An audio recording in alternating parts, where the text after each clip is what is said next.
Hey, guys. So today we are talking about being a highly sensitive person and manifestation and why it's important to understand your superpowers as a highly sensitive person and how this can actually impact and amplify your ability to manifest what it is that you desire into form. So most of the clients that I work with are highly sensitive people. They feel things more strongly than other people.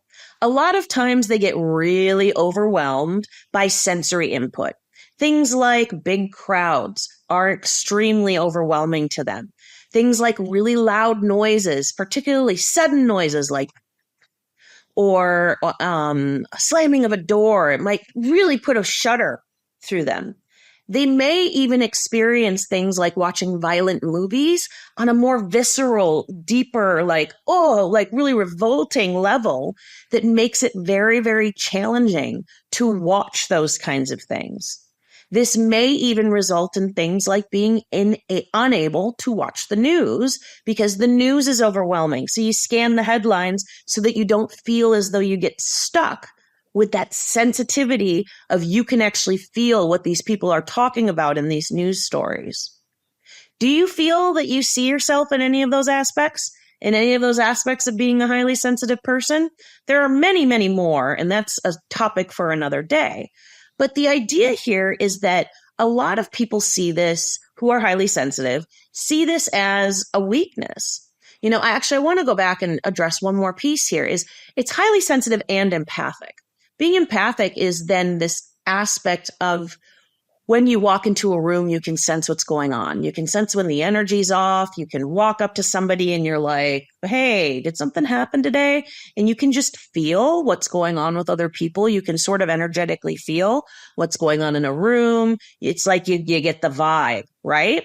That's that sense of, being empathic, really sensing what's going on emotionally for other people. And this is an aspect of being a highly sensitive person as well.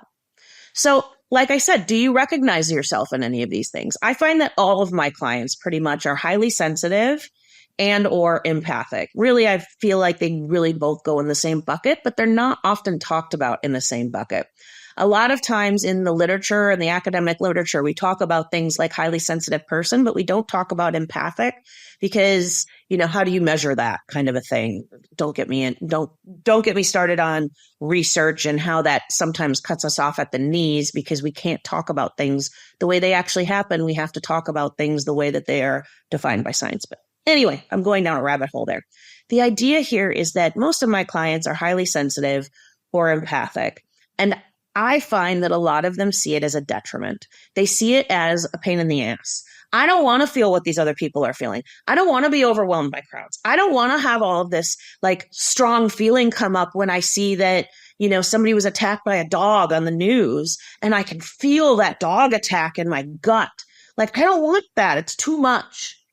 Well, this is partially because this is what society has taught us about being a highly sensitive person, that emotions are too much. I mean, think about it. In our society, so often we are not rewarded for being a highly emotional, highly sensitive person. We're told things like, if you're crying, there, it's okay, stop crying. Because most people are not comfortable with emotions.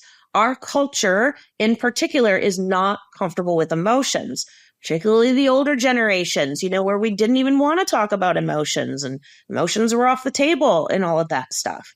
And so we've all been indoctrinated to believe that emotions are a weakness.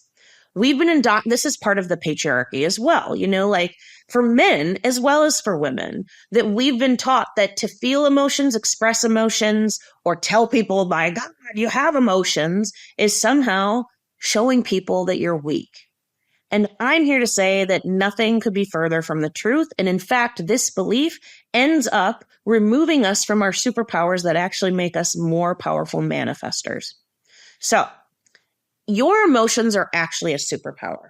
Your emotions are a superpower because of a few things. Emotions are like data. Emotions give us information about our environment, about other people, about what's going on around us. And when we cut ourselves off from our emotions, it's like cutting ourselves off of one of our senses.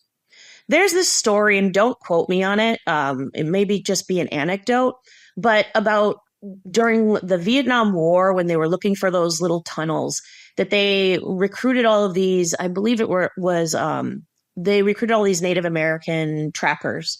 And what happens when you go into the army is they shave your head. And they shaved the head of these amazing Native American trackers who could track anything. And they found that these Native American trackers lost some of their capacity to track because they cut off one of their senses, which was their hair. Their hair was an extension of them, and it allowed them to sense things that other people couldn't sense. Your emotions are very, very similar. And when we are coming from a society that teaches us we should cut ourselves off from our emotions, what happens is that we are cutting ourselves off of one of our senses. We are cutting ourselves off from one of the most important informational sources that we can have. And frankly, when we cut ourselves off from some of our emotions, oh, don't cry, we're cutting ourselves off of all of our emotions. Oh, don't feel the highest heights of joy either, because you can't cut one off without cutting them all off. And here's where we get into the world of manifestation. Manifestation is so much about managing your emotions and understanding your emotions and understanding how you feel. When we talk about things like your vibration and getting in alignment, so much of that is understanding how it is that you feel inside. So when you're in a state of 100% belief and confidence that something's going to happen for you and then it manifests, what does that belief and confidence actually feel like?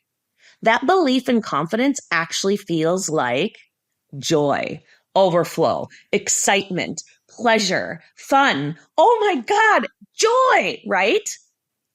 And if I've cut myself off from my emotions, guess what's happened?